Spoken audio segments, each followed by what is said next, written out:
Have you ever seen a like anti-Zelensky like rally, parade, like anything from Ukraine? Even like in Russia, where it's literally illegal to talk poorly about the war and like the government in regards to the war, and you could go to literal jail for it or get fined, something along those lines, and then sent to the front anyways. This meme is very real. There were protests. I never saw one in Ukraine. Professor, hello. Can you see and hear us? Yes, I can hear you fine. Awesome. Thanks for joining us. My pleasure. You know, I have to say I'm a new fan of yours. I found your content on TikTok. What do you think about that?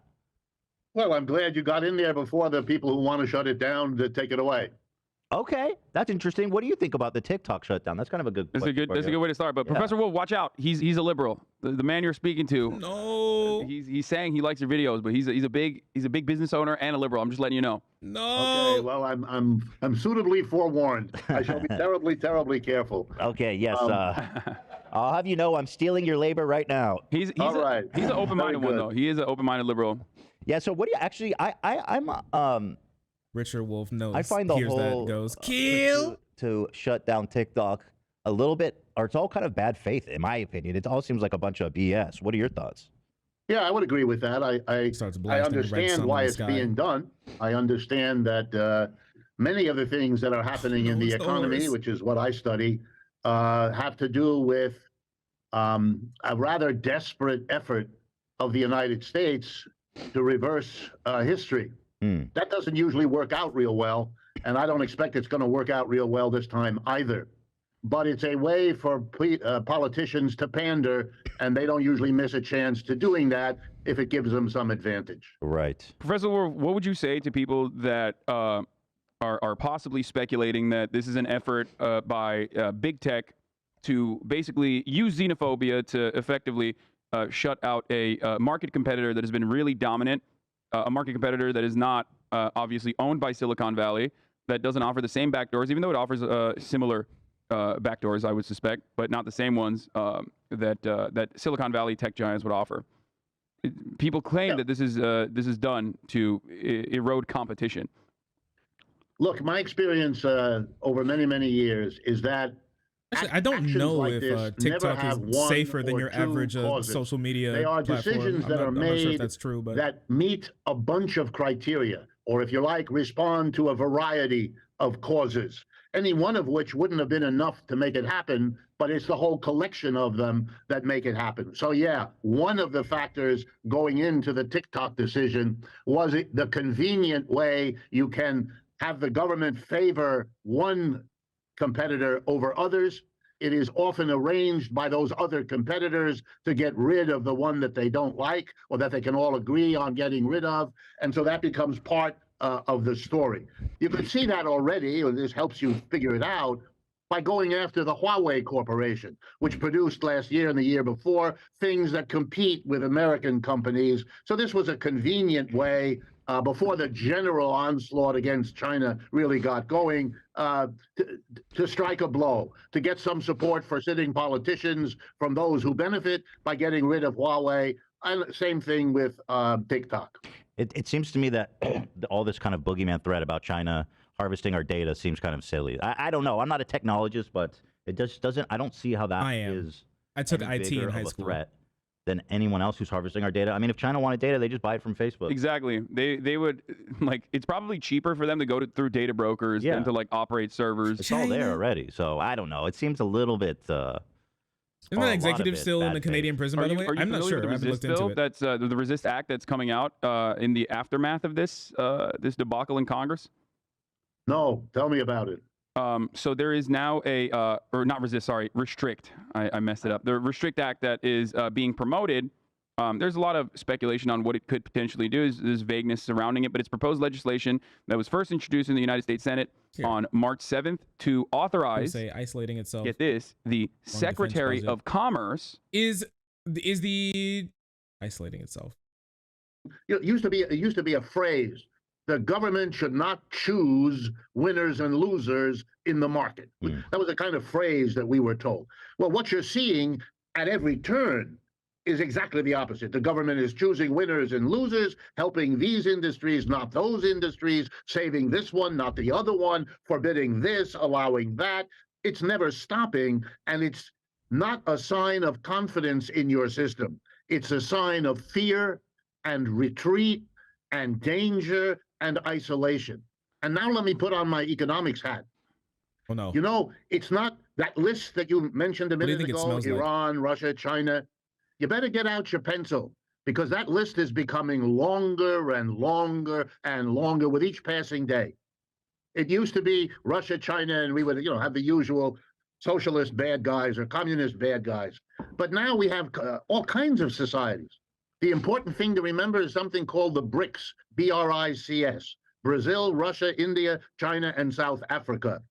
We are isolating ourselves from them by pretending we are isolating them. But that's not the way it's working.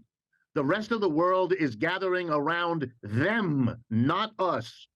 And the make-believe that that's not the case is a dangerous form of self-delusion in the United States.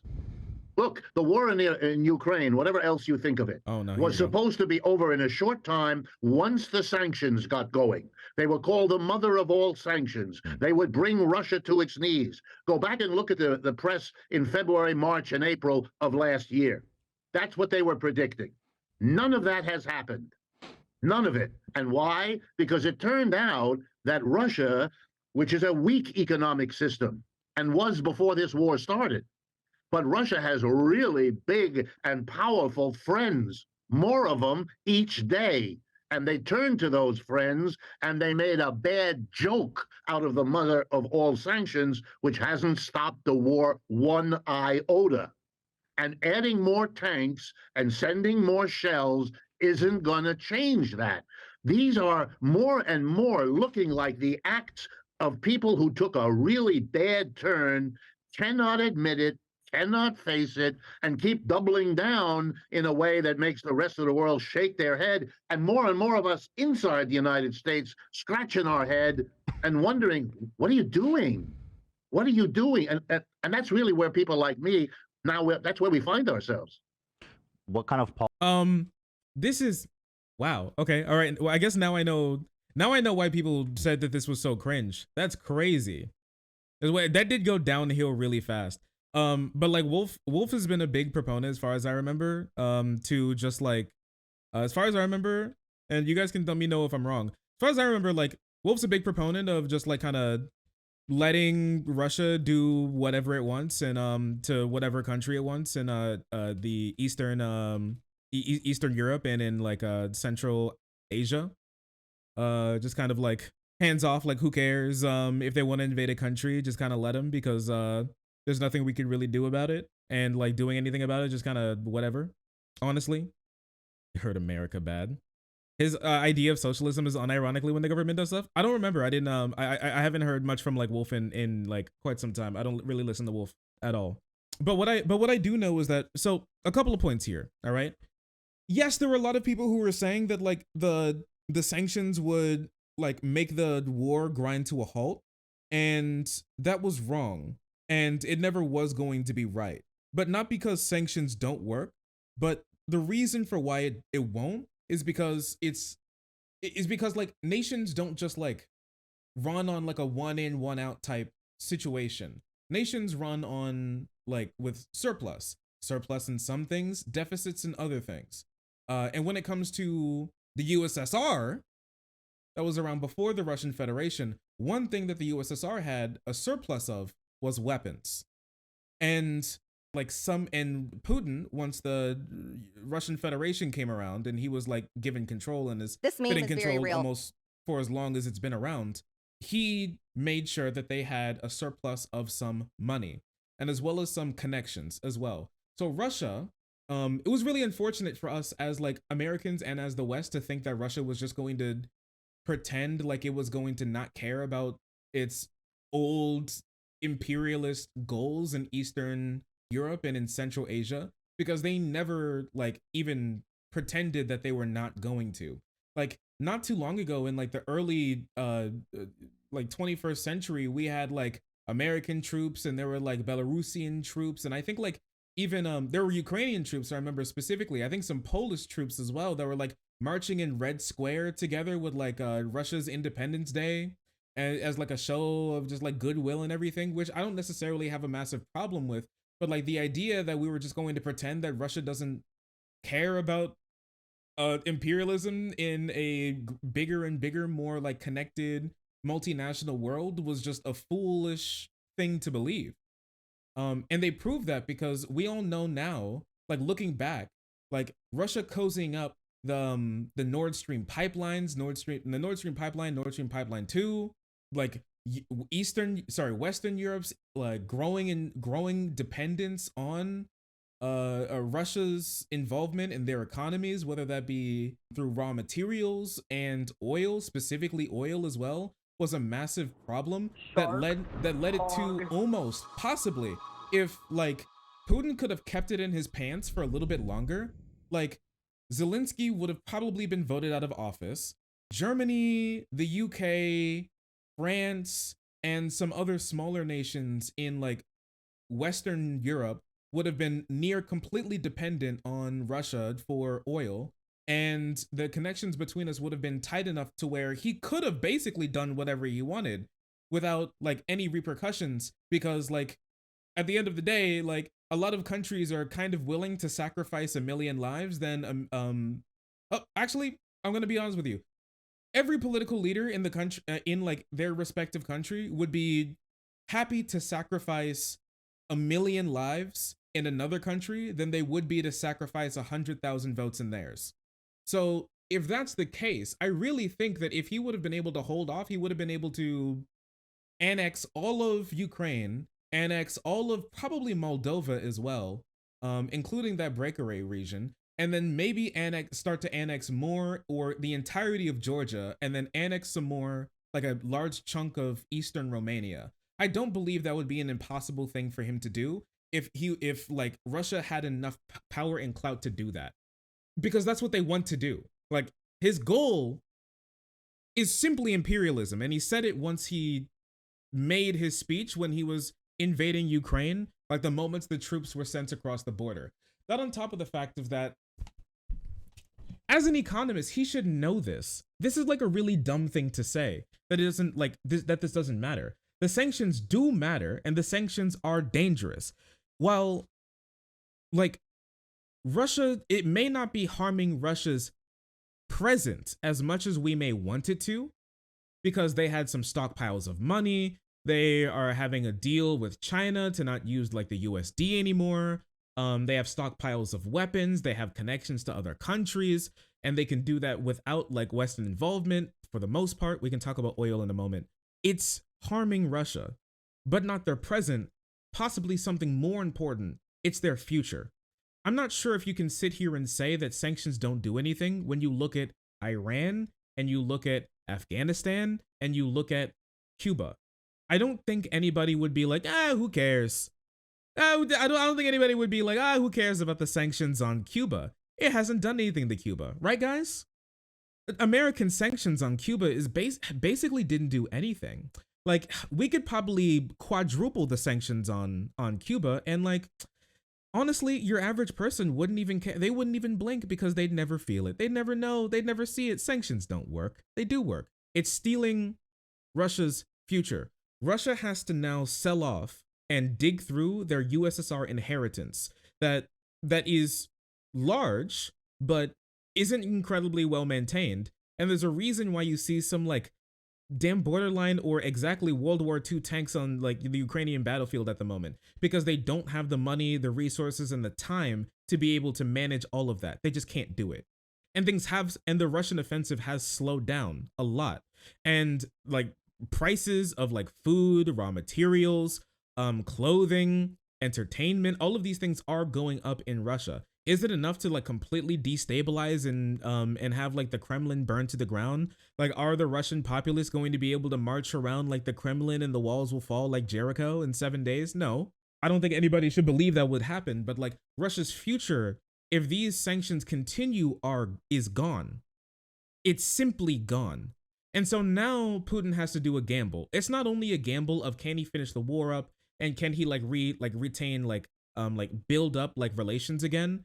Now it's, can he keep withstanding this war and like challenges to his like political regime in Russia, as well as minimizing as much like domestic issues as possible, which is getting harder and harder because like another thing that happened is that and some of you may have heard of it, some of you may have not heard of it, but another thing that happened is that they know, like, the West noticed that Russia wasn't caring that much about like a lot of the sanctions because they could still make a lot of money through oil. And that's where a lot of money came about. Even in 2022, mostly, the oil production and the revenue that they got from oil was even greater than 2021. So they did something that was actually pretty interesting. What happened is that they put through a ban on Russian oil, period, that was being sold above $60, like per barrel, right? And I think if I remember correctly, Russian oil needs to be produced at minimum $45 for them to just simply break even. And before that, the barrels were selling from between like $90 to $120. All right. So that's like half, almost half of the amount of money that they could make. And basically, I'm not sure if you know this, but like 90% of the like shipping, like the like shipping like ships, the like tanker ships around the world are owned by the West. And so basically what it meant that even if Russia wasn't trading oil with America and it wanted to trade it with China, with India, with the Middle East, with Africa, like with South America, Central America, with all of those countries that aren't like getting on board with like not being against this war, it made it so that now they're involuntarily forced to deal with this because the West will just say, you're not going to be buying oil for more than $60, which is incredibly based. And then when that sanction went through, Russian oil, the price of it instantly dropped from like $80 to $90 to then to less than $60, and it was like 55. And now I think it's hovering around like, I think like 40 to like the high 30s sometimes, because people are like Russia doesn't really want to sell it like that low, and it's way harder for them to actually get there. So then those countries are going to other countries for their oil and things along those lines, which is pretty good. And it is harming the Russian offensive. Not necessarily it's not like everyone's like, okay, that's it. And a lot of the Russian military effort is based on fear anyways. Like the idea that it's just like, oh, whatever, is just kind of ridiculous, if I'm going to be honest with you. The idea that Russia isn't facing any consequences for this is genuinely insane. And as somebody with an economics degree, I think that's pretty cringe, actually, to say. Policy is it that you would like to see in terms of like how America responded to the war in Ukraine instead of sanctions? Sure. I think the best way is actually to remind everybody about American history, right?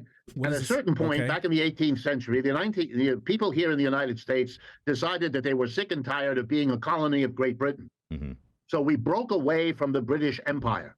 We did that by means of a violent revolution. We fought a war with England, 1776. We've all learned about it in school umpteen times. Is he going to compare the Russian invasion to Ukraine to like happened. 1776? The British Empire, which at that time ruled the world.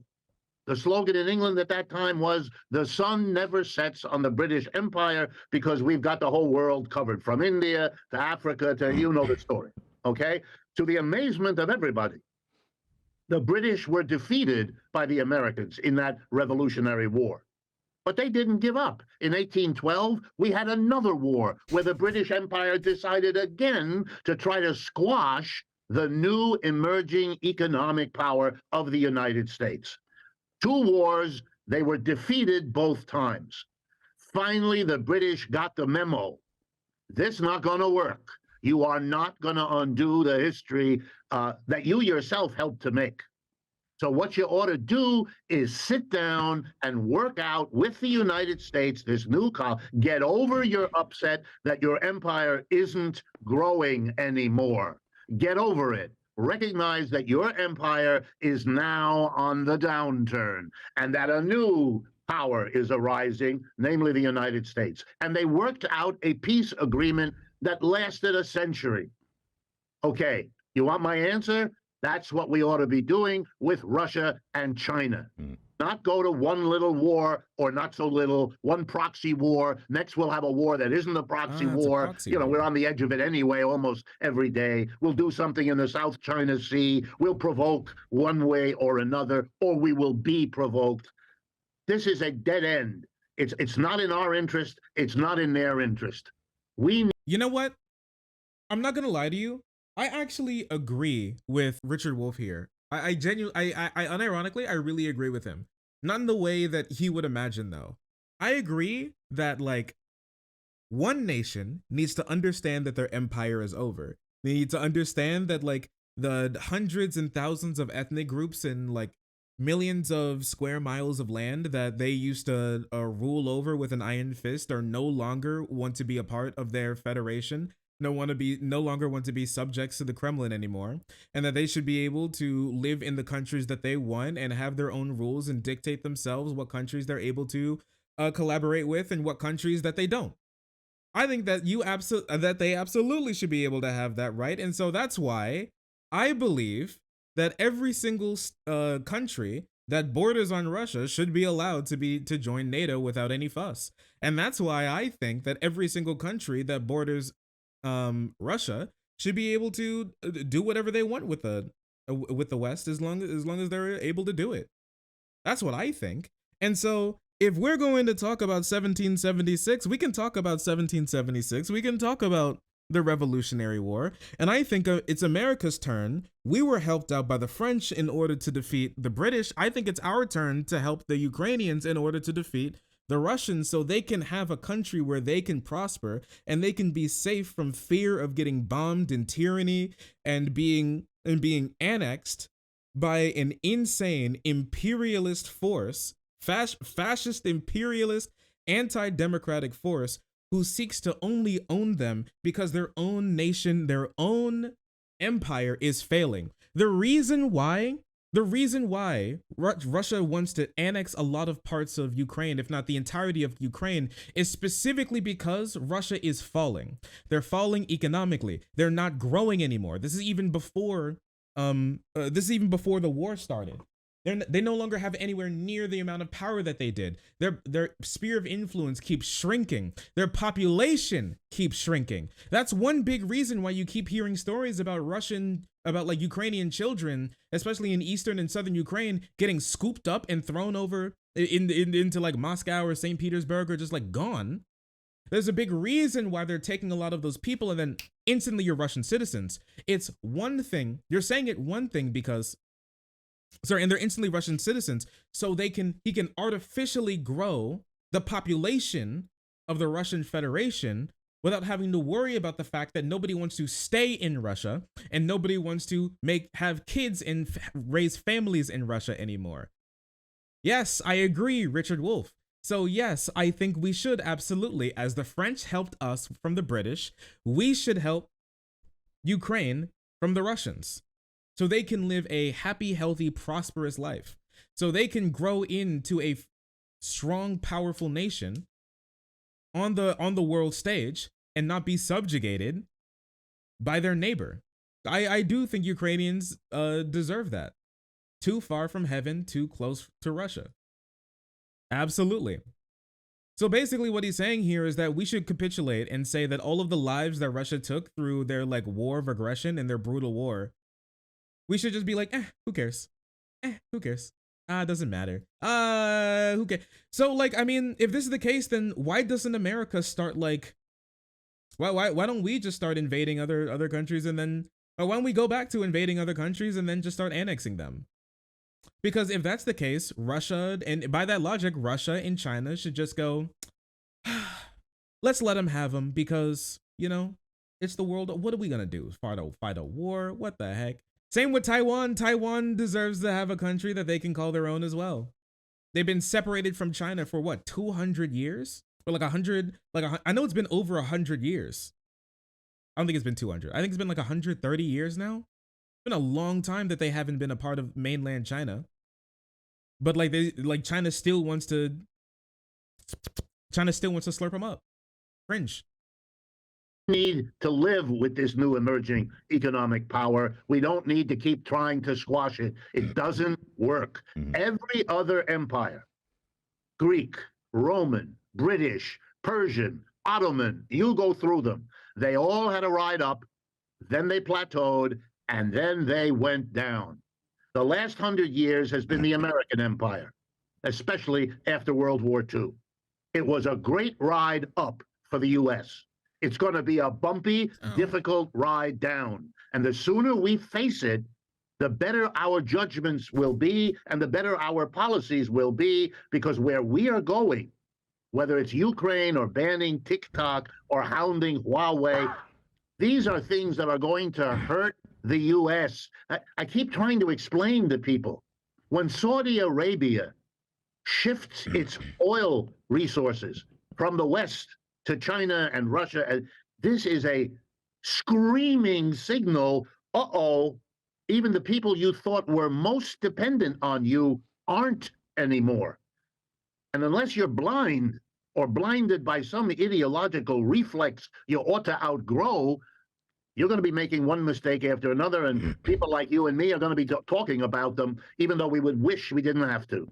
And I So think your answer is collaborative multipolarity, like leaning into that with all of the other hegemonic powers, or at least like superpowers that are growing at a rapid pace. I will say with this issue, like one big reason that a lot of kind of Central American and South American countries haven't really gotten on board is because they don't feel like a real reason to, and they want to flex their own power. A lot of them are using this to flex their own power that they have now to be able to make demands and be recognized on the global stage now, so they're not just subjugated to America, and they're not as dependent on America as they used to be, which I think they should be, which I think we should respect a lot of other countries in their own power, and I think that leads to a lot of issues that we don't. With that being said, what does this have to do with anything here? What do you want to give Russia? The ability, they should have carte blanche ability to invade whatever country they want? I don't think any country should have that. I don't care if it's America, fucking whoever. Djibouti, not a country. Why is this even what's the point of even saying this? the propaganda, though, that I think a lot of people consume This in meme is America very is real. that these Thank you, countries Marjorie. are not willing to work with us. It's them that's putting up the roadblocks. But they are working with us. We're working with them all day, every day. I mean, we have no commerce without China. Listen, let me give you a couple of just simple statistics. Throughout the entire anti-Chinese or China bashing or whatever you want to call it of the last 8 or 9 years, beginning at the end of Obama, right through the tariff and trade wars of Trump, and now the continuation under the neocons working with Biden. Throughout that time, So you're gonna have a little the genocide trade as a between the United States and China goes up He's a world every power, he deserves single year. There's a peculiar He earned it. disconnect between, if you pardon me, the roaring bullshit from the politicians and the Oh, also, I want to be clear at the moment. We don't talk about it very much, but I really think the whole multipolar, unilateral, unipolar world that big trumping up is a bit. I'm not the number one America cocksucker 6'9" 420 1776, but I will say that I find it a bit preemptive to say that America being the a superpower far and away This meme larger is very real. than the competitors, and also being larger and more influential than China and Russia is incredibly preemptive from what I've seen. China's economy is starting to shrink. They're starting to have more social unrest. They're starting to have more issues when it comes to being their influence not growing and their influence slowing down in places like Africa and places like Southeast Asia, especially with other countries like the Philippines, especially with what they're doing in the South China Sea and encroaching on the Philippines maritime travel routes. The Belt and Road Initiative hasn't gone anywhere near as far as they wanted it to. Didn't they also have a population shrink as well? No one likes the South China Sea shit. Literally what China's doing is finally getting us to to be like in a pretty good standing with like countries in Southeast Asia, which we've had a massive problem with, mostly because of the old China annex thing a while ago. And like things have started to like close in on China there. Japan doesn't like them. The Philippines doesn't like them. Indonesia doesn't really like them. Like Laos and Vietnam have like issues with them, as well as Thailand has issues with them. Singapore has some issues as well. On top of that, obviously Australia doesn't like them either. And that's like a lot of countries directly outside of their border that they've made a lot of enemies with and have been pushing into the arms of like America again. South Korea, obviously, yeah. Oh, if you didn't know what's going on in the South China Sea, basically what's happening is that China is like building little islands and then claiming that those islands are theirs and then expanding out their like international water borders to encroach in on like the Philippines, as well as claiming some islands are theirs, like encroaching once again on the Philippines and cutting off like trade routes for their own personal gain, which is, mind you, pretty cringe. And like China has like a massive debt issue, even bigger than ours. I'm not saying that like America will be #1 forever. I don't know, but we have a lot of potential. A lot of other countries do as well, but they're still grappling with something that we're grappling with, but honestly to a lesser degree, which is like democracy and like staying power of our government. Because even though there are like big ups and downs, at the end of the day, with 4 years of Trump, not much changed. Like a lot of countries like really didn't like it, but our like influence and our respectability across the world just kind of went back to normal or higher than it was before Trump took office. At the end of the day, one thing that you can't say a lot about like Russia or China or India is that they have the ability to be as such of a constant as America does. They just haven't been able to prove that yet. They just can't. They just can't. Especially since some of these countries really haven't been in the state that they have been in at the moment for like 50 years even. While we've been around and we've been having like damn near the same exact government for like nearing 200. It's just different. It's just different.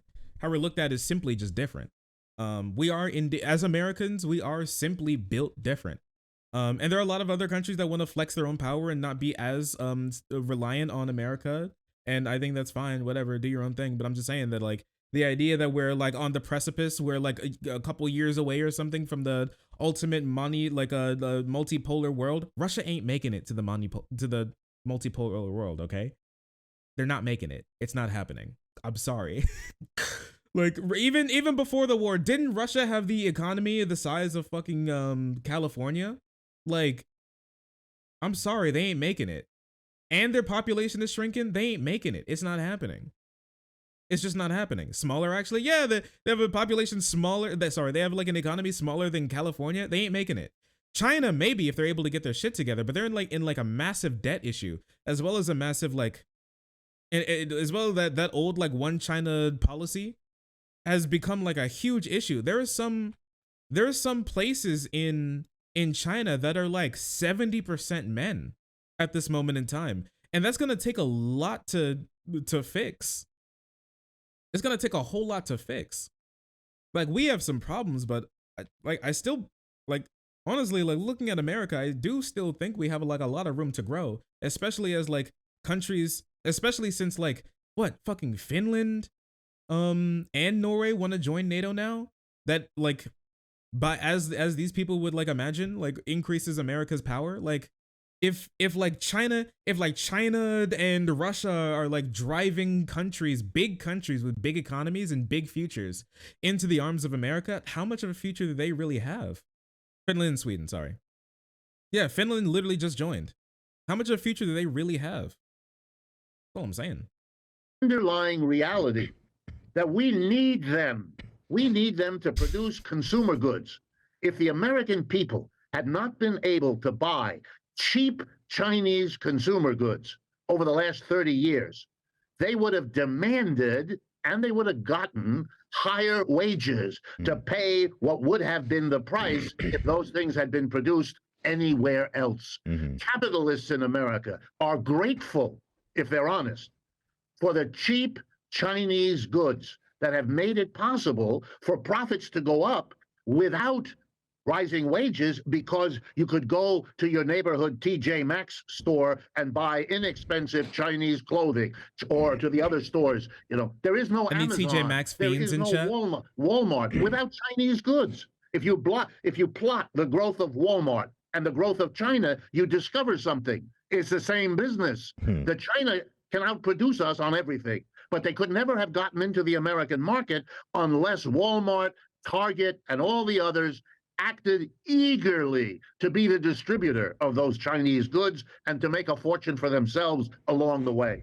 Those are the realities. Now, this is true, okay? But one thing that I'm not sure if like bro's gonna talk about it, and I'm not sure if like a lot of you all know, but China's been having an issue that I haven't been hearing a lot of people talk about, especially when it comes to the whole like 100% unipolar world. China has a lot of a potential, but it's being kneecapped by something. Capitalism. Even more capitalism, okay? Why chat lesson, all right? I'm the teacher. Why did a bunch of manufacturing move from America to China?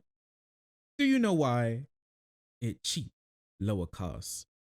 Even worse, worker exploitation. True, true. Cost, Mr. Shark, so true, very true. Now here's the problem, okay? If China is to grow into a massive superpower, that means China's got a lot of money, okay? And the problem is, when a country has a lot of money, at least some of it goes to the workers. And then when that means the workers now have more money. And then when the workers have more money, the problem comes with, you know, when these like uppity humans want something like health and safety and good working conditions and higher wages. And so this has been a massive issue as the average amount of money, average amount of net worth that of your average Chinese person goes up. The education, then more go to school, the education goes up.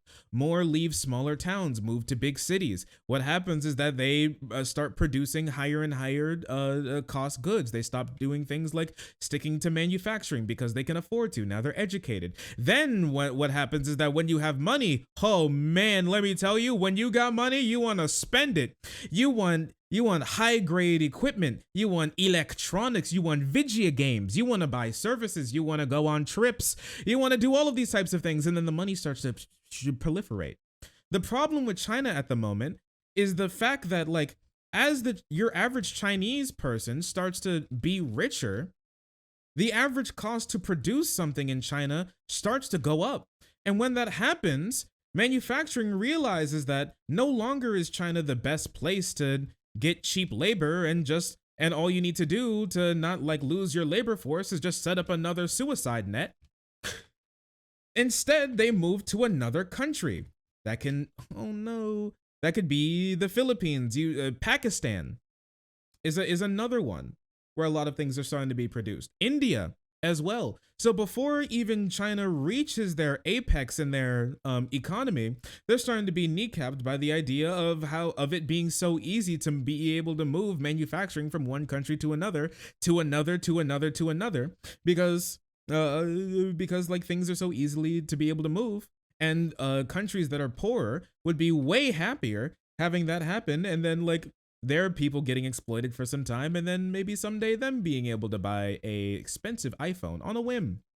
And so this is something a lot of people don't talk about, but like China's economy, and they're like being like the big manufacturing hub where you don't have to care about workers' rights, and you can pay them like 35 cents a day.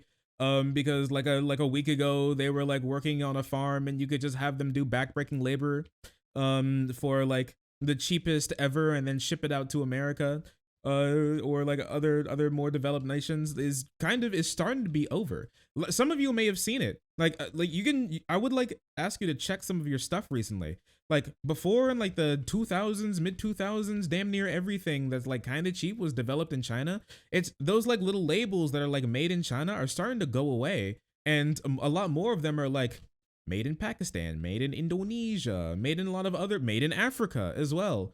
Well, some African countries, it wouldn't be made in Africa typically, but that's starting to happen as well now too. Now that there are more developing nations starting to reach their full potential. It's a problem for them, and a lot of people don't talk about it. I really feel like the idea of the unipolar world being like a couple years away is just not true, and we've seen it because a lot of these countries who we said are going to be like the next America have yet to prove themselves able to do it. India as well, you're right. They've yet to prove themselves they're able to actually do it. The rest is make-believe. Nobody wants this war in Ukraine. Above all, the people of Ukraine who are suffering beyond all words the destruction of their society. Who's benefiting out of this? I mean, American weapons manufacturers. Excuse me? American weapons manufacturers are. Yep. Yep. It seems like those with the least to lose and the most to gain out of this are the ones that are pushing for it and pushing for the continuation of it, whether it be Boris Johnson. You know, the craziest thing about it is that it's true that a lot of people with the least to lose and the most to gain are pushing for it. But you know what's also crazy about that? That the people with the most to lose and the most to gain are also pushing for it. Your average Ukrainian doesn't want Zelensky to give up 30% of Ukraine.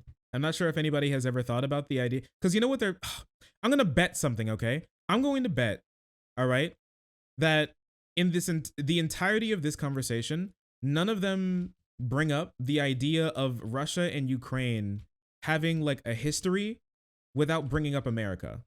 I heard this before from like a non-American a while ago, is that something that's crazy about America is the idea that everything revolves around America. Even the people who bemoan the idea of everything in the world revolving around America, like make sure that the way in which they talk about it means that everything revolves around America. So basically, you may know people like Hassan has done it, or a lot of other people have done it as well. They only talk about the Russia's invasion of Ukraine as a proxy war. They only talk about it in the way in which it may benefit or may hurt America or the powers that be already, but they never talk really about the Ukrainian people and what they actually want.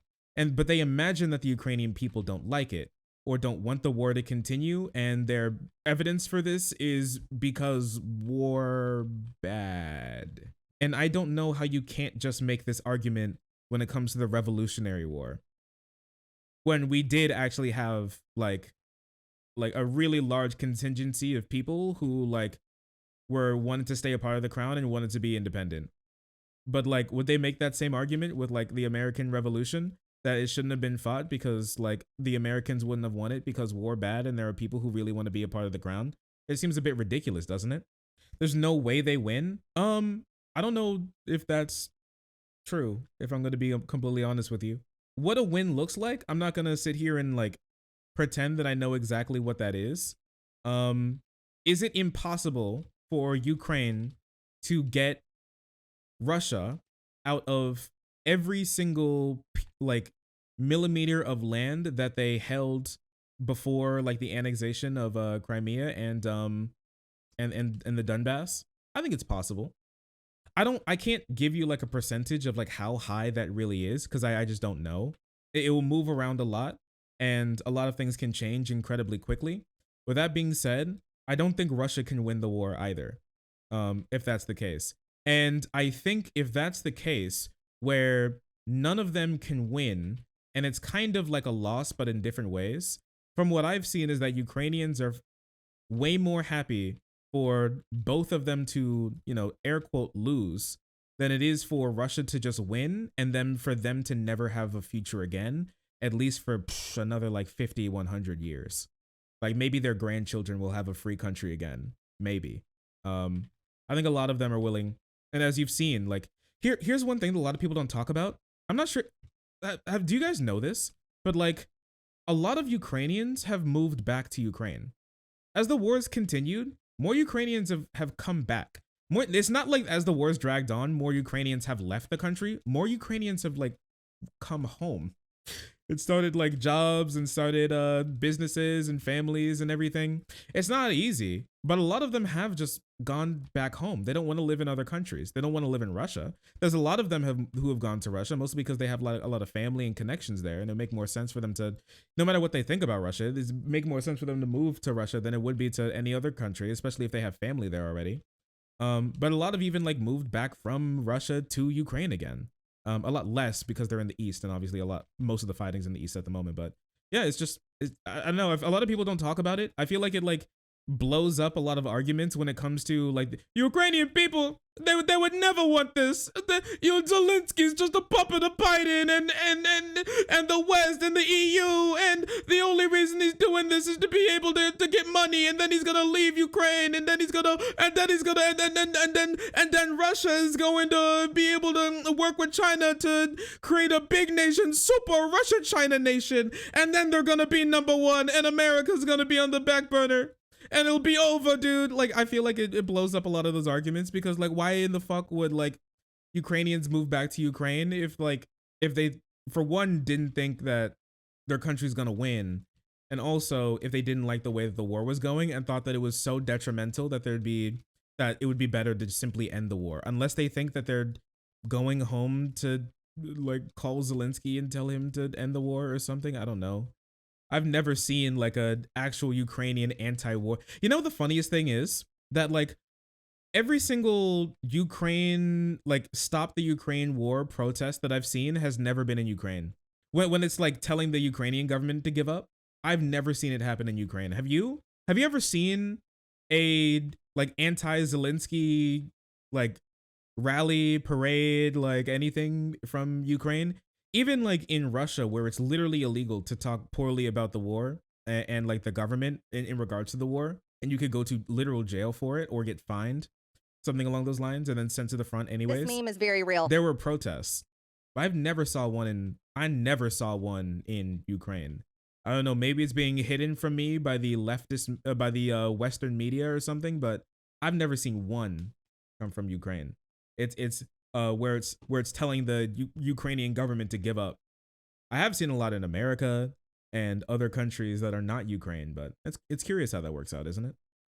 Back when he was the prime minister, going into Ukraine during the first round of peace negotiations or possible ceasefire and peace negotiation talks that were happening, organized by Turkey, or whether it be Ned Price and numerous other American State Department officials continuously talking about how they are not interested in peace at all.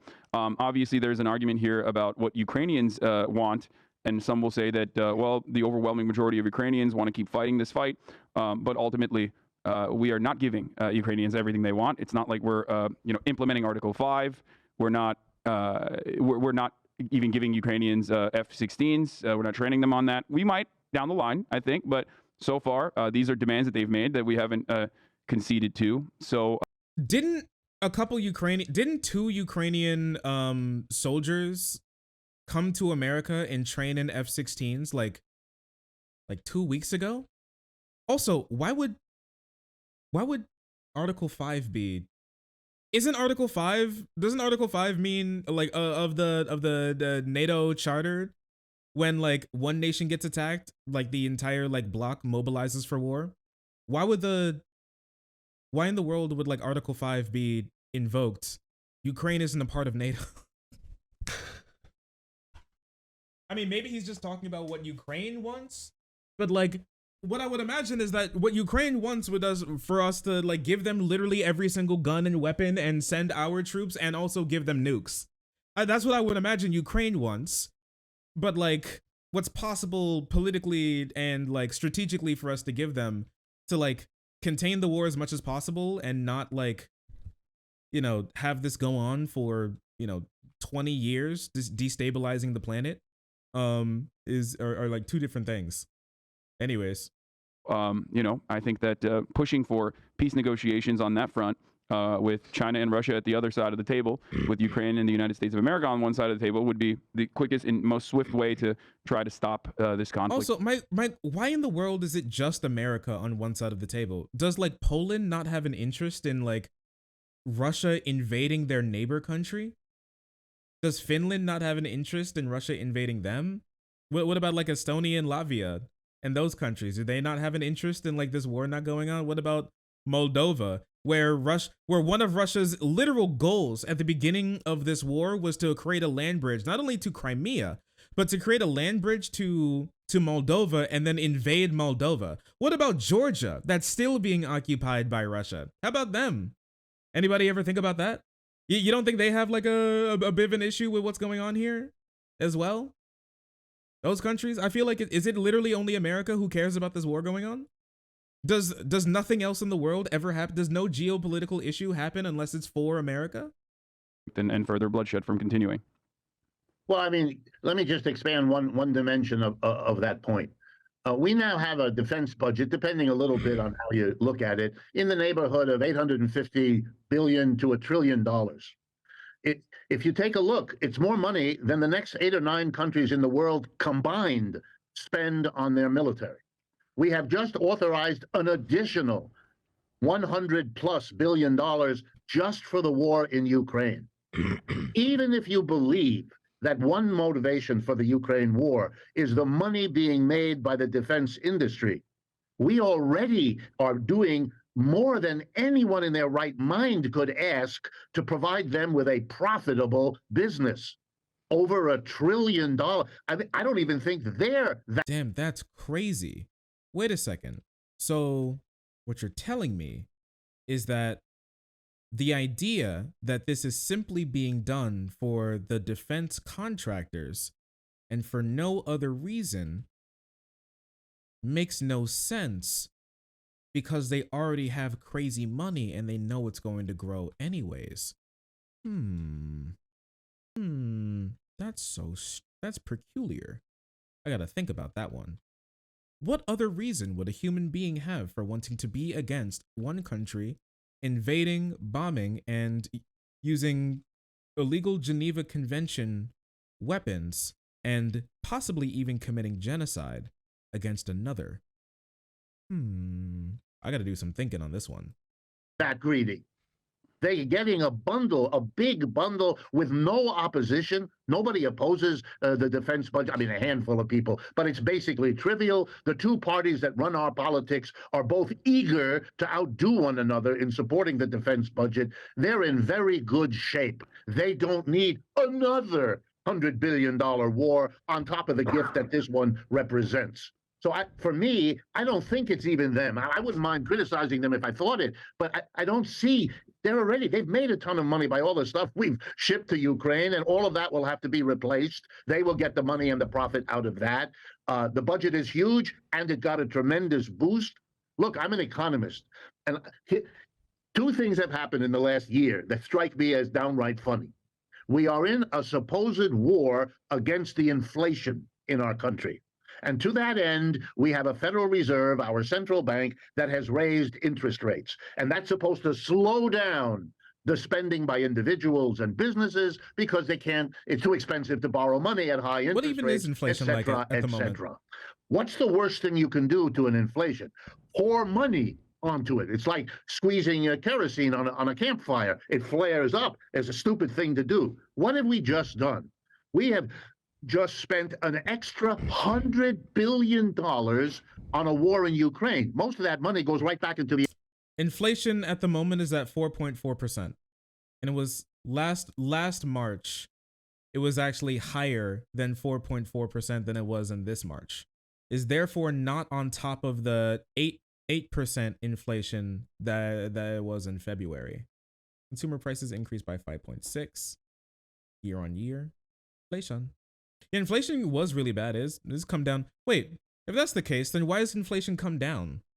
The American economy, because it pays for the military one way or another. And Mr. Zelensky is not stupid. He understands he better spend that money back in the United States and not in some other country, because that will be the fastest way to cut that game over, number one. The second thing we did when our banks started to collapse a couple of weeks ago was to say that the Federal money Reserve been going back is to going to America? come in and give any bank in trouble losing deposits, they can go to the Federal Reserve and borrow brand new money to replace the deposits. But let me explain to you, if the deposits go from a troubled bank to an untroubled bank, that's still money circulating in our economy. If the Federal Reserve backstops banks by pumping more money in, then you've got a bank crisis leading to more money and a war leading to more money. You're not slowing down the inflation that way, you're making it worse. What's my point? It's obvious. Wait a second. How much actual money have we given to Ukraine? Like, the money that we're talking about is just the value of the equipment that we're giving. Equipment that we've already had and equipment that's in the stockpiles already. I mean, it is true that, like, defense contractors or whatever are like benefiting a bit, but they're also in like a bit of a bind because they've had to like, we've like kind of forced them to like work on things that they haven't worked on in years. We're giving them projects that we haven't asked them to do in years, and so they're having to start new production lines, or risk like losing out on like some businesses and things along those lines as well. Ammunition, like a lot of the stuff that we've been doing is in like stockpiles. Like we're not giving them like stuff that we're actively using. It's like things that we already have in our stockpiles that are already. What is this conversation, bro? What is happening? What is going on? Yes, no one discusses it in this country. No one is saying, wait a minute, we got to think about the inflationary. If we propose to help the food stamp recipients for another 6 months, the issue of inflation would be raised. Yeah, that's a moral hazard. It's only a moral hazard as it pertains to the working poor when you're helping the working poor. It's never a moral hazard when you're helping bankers get golden parachutes in the aftermath. I mean, all of this is true. Just the argument just doesn't make any sense here. So we're talking about giving money to another country. Just to make it a little bit easier to understand for our audience here. And it wouldn't come back to real America, really. In stating that we have two methods of dealing with the inflation. We have monetary policy and sometimes in the world of geopolitics, some things are more important than money. I wanted to ask about the. Go ahead. Okay. Well, all right. Well, I got some more questions, or at least your opinion on one of my suggestions. I think stock buybacks used to be considered market manipulation, and that consideration was correct in my opinion. It is market manipulation, and they used to be illegal until 1982. I think that one other immediate, not a full-blown solution, but one other immediate form of legislation could come by making stock buybacks illegal again, especially at a time when, you know. Sure. Okay. We don't have to listen to this at the moment. Yeah, I don't know. That Ukraine segment was horrible.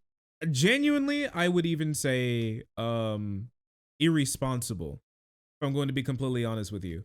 And I was right that they never talked about the history that Ukraine and Russia had without the involvement of like just America, like whatever issues that those two like groups of people would have with each other, those like ethnic and cultural groups would have with each other, that would make them not want to just be scooped up as just like a singular country without like, oh, it's just a proxy war. Apparently nothing ever happens. Apparently no other country has ever had any history with each other that would make them not want to be forcefully thrown together as a single country and as with a single border and subjugated to a government that they didn't vote for and the political philosophy that they may not follow against their own will after like hundreds of millions of them were like forced from their homes and thousands of them were bombed with like illegal weapons. I have no idea why anybody would ever want to like be against that. We should just like,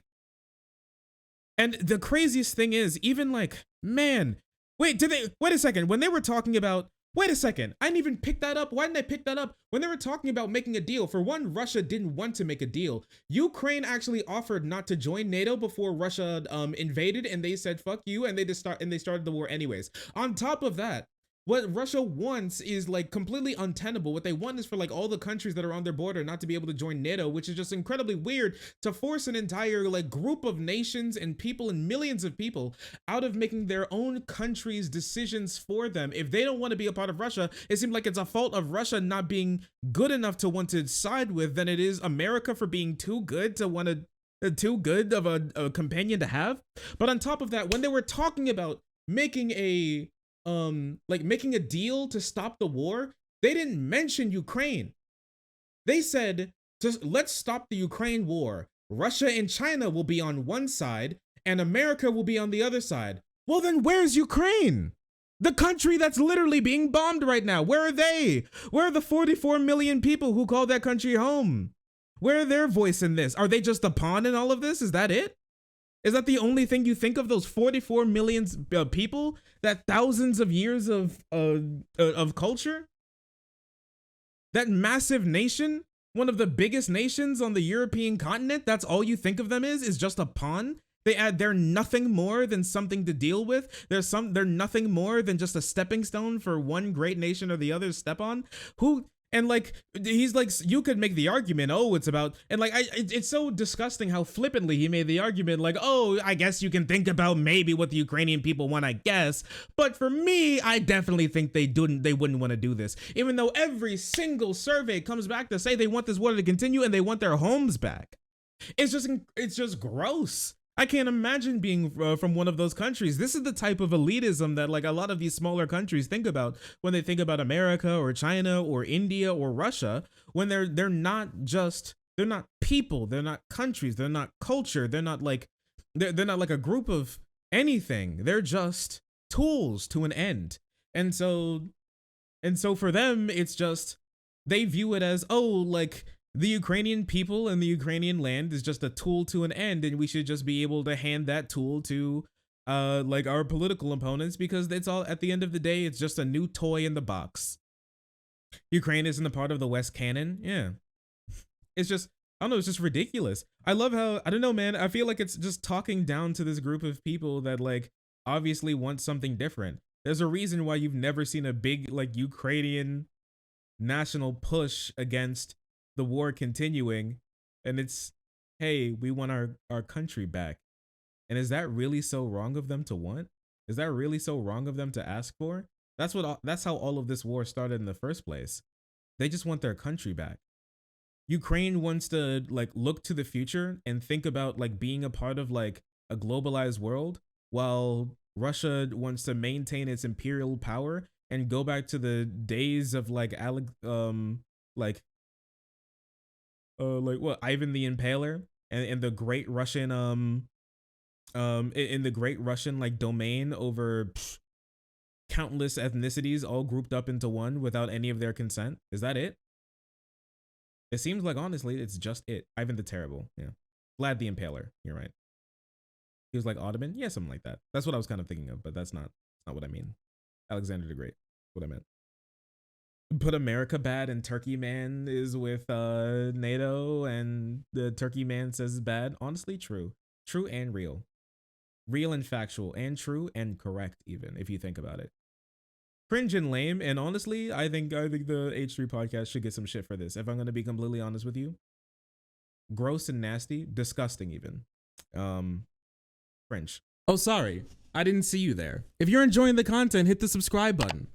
If you don't, it'll make Boo very sad. I know a bunch of you who are watching are not subscribed. Join the frenzy. You won't regret it. Thank you, Boo.